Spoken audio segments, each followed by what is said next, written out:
Pessoal, por qual motivo a minha pimenta tá criando essa água aqui embaixo, ó? Dá uma olhadinha aqui pra vocês verem, ó. Nessa parte aqui, eu vou virar um pouquinho, ó. Pra vocês verem, ó. Eu não coloquei água dentro da pimenta. Só foi colocada óleo, somente, e pimenta. Mas olha aqui no fundo, ó. Olha bem no fundo aqui, ó. Pra vocês verem, ó. Aqui, ó. Nessa parte, ó.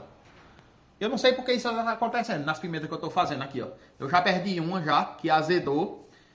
Eu acho que é porque eu coloquei alho. Eu vi muita gente comentando no vídeo aí anterior que eu postei que alho, azeda a pimenta, eu coloquei alho, coloquei cominho. Muitas pessoas deu a dica de fazer com azeite, que não azedava. Outras mandou colocar cachaça, vinagre. Só que eu não gosto de pimenta com cachaça, porque eu não gosto do gosto. Com vinagre eu acho que a pimenta arde menos e eu gosto dela bem ardida. Aí por isso que eu coloco só óleo. Mas essa daqui, ó como é que tá, ó.